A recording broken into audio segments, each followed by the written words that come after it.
بسم اللہ الرحمن الرحیم الحمد للہ رب العالمین والصلاة والسلام علی سید الانبیاء والمرسلین وعلی آلہ واصحابہ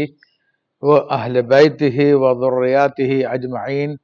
والعاقبۃ للمتقین۔ انشاءاللہ تبارک و تعالی آج ہم مشہور و معروف کتاب، مبارک کتاب الحکم العطائیہ سے 5ویں حکمت پڑھیں گے، اور یہ حکمت ہم عموماً اعقاذ الہمم کی روشنی میں پڑھتے ہیں، اور اعقاذ الہمم بہت مشہور و معروف شرح جو حضرت شیخ احمد بن عجیبہ رحمۃ اللہ علیہ نے تصنیف فرمائی ہے۔ تو شیخ احمد بن عجیبہ رحمۃ اللہ تعالی علیہ ارشاد فرماتے ہیں کہ اجتہادک فیما ضمن لک وتقصیرک فیما طلب منک دلیل علی انتماس البصیرۃ منک۔ پہلے تو میں اس کا لفظی ترجمہ کر دوں کہ حکمت کا خلاصہ یہ ہے کہ تیرا کوشش کرنا ان چیزوں میں جو تیرے لیے ضمانت لے لی گئی ہیں، جو تیرے لیے گارنٹیڈ کر دی گئی ہیں، اور تیرا کوتاہی کرنا ان چیزوں میں جو تجھ سے طلب کی گئی ہے، یہ تیرے بصیرت کے بجھ جانے کی دلیل ہے۔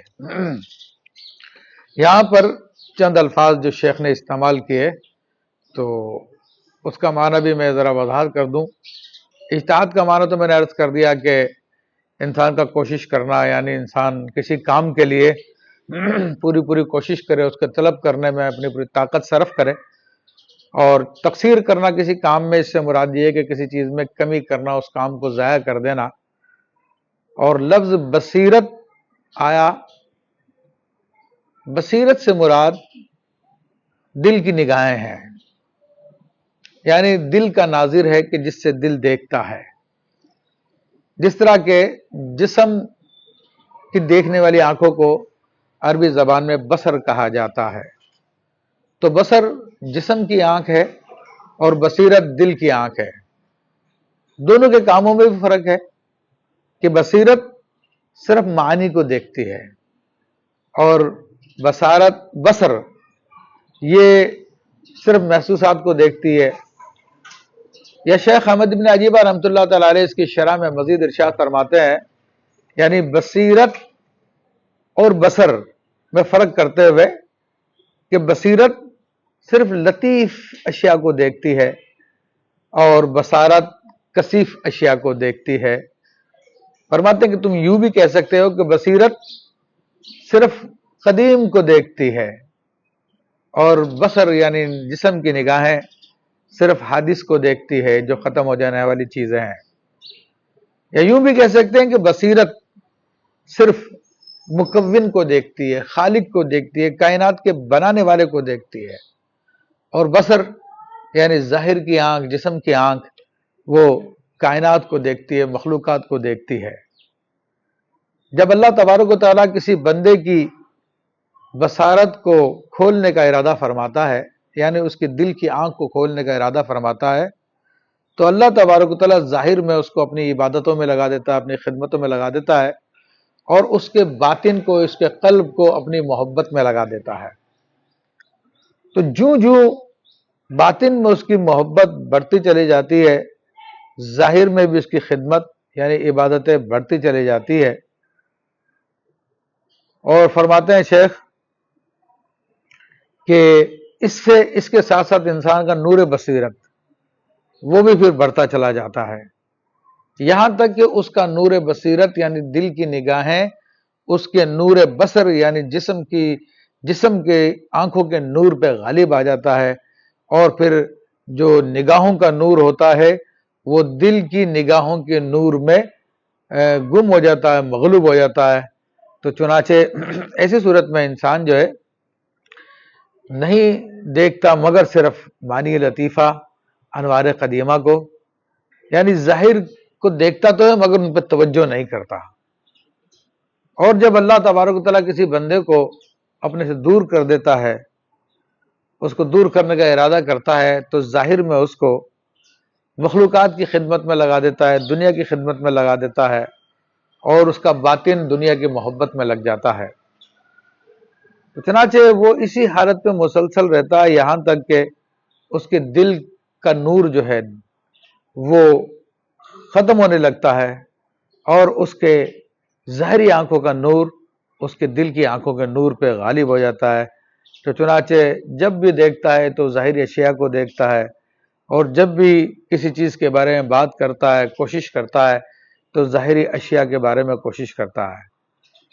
تو ایسی صورت میں انسان کی پھر کیفیت یہ ہوتی ہے کہ جن چیزوں کی گارنٹی اللہ تبارک و تعالیٰ نے لے لی ہے، یعنی جیسے کہ رزق ہے، یا اس کا جو بھی اس کا حصہ ہوتا ہے اس دنیا کے اندر، جس کی گارنٹی اللہ تبارک و تعالیٰ نے لی ہوئی ہے، قرآن میں جگہ جگہ اس کا وعدہ فرمایا ہے کہ تمہارا رزق ہمارے ذمے میں ہے، تو اب انسان اسی کو حاصل کرنے لگ جاتا ہے۔ اور جو انسان سے اللہ تعالیٰ نے طلب کیا، یعنی اپنی عبادتیں، اپنی ریاضتیں،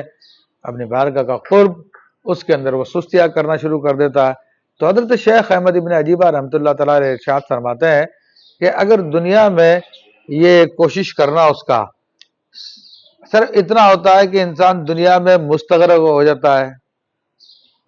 اور اس سے زیادہ بڑھ کر یعنی بالکل دنیا پہ مر مٹتا ہے اور دنیا ہی کے لیے کوشش کر رہا ہوتا ہے، تو بالکل یعنی آخرت کی باتوں کو چھوڑ دیتا ہے، تو پھر اس سے وہ نور، اس کے دل کا نور اتنا ختم ہو جاتا ہے کہ بالکل وہ نابینا ہو جاتا ہے انسان ایسی صورت میں۔ اور معاذ اللہ یہ کفر کا درجہ ہوتا ہے کہ انسان کفر کی حالت میں اس مقام پر پہنچتا ہے کہ اسے دنیا کے سوا کچھ بھی نظر نہیں آتا، کیونکہ آپ فرماتے ہیں کہ دنیا جو ہے وہ طالوت کی نہر کی طرح ہے۔ طالوت کی نہر سے مراد حضرت داؤد علیہ السلام کا واقعہ اللہ تبارک و تعالیٰ نے قرآن مجید فرقان حمید میں بیان فرمایا۔ تو وہ طالوت کے ساتھ،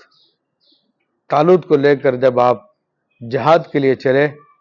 تو راستے میں ایک نہر پڑی تھی، تو جس سے منع کیا گیا تھا کہ اس سے کوئی شخص بھی نہ پیے، اور اگر بہت زیادہ مجبوری ہو جائے تو تھوڑا سا اس میں سے پی لے۔ حالانکہ وہ لاکھوں کی تعداد میں تھے، لیکن جب اس نہر پہ گزرے اور لوگوں نے وہ بات نہیں مانی اور اس نہر سے خوب سیر ہو کر پیا، تو سب کے جسموں میں سستی آ گئی، وہ وہیں پر بیٹھ گئے، اور لشکر میں سے صرف 313 افراد وہ تھے کہ جنہوں نے اس نہر سے نہیں پیا تھا، بالکل تھوڑا پیا تھا۔ تو وہ حضرت داؤد علیہ السلام کے ساتھ آگے جہاد کرنے کے لیے جالوت کے مقابلے میں گئے، اور باقی لوگ بیٹھے کے بیٹھے رہ گئے۔ تو شیخ فرماتے ہیں کہ یہ دنیا بھی جو ہے نہر طالوت کی طرح ہے،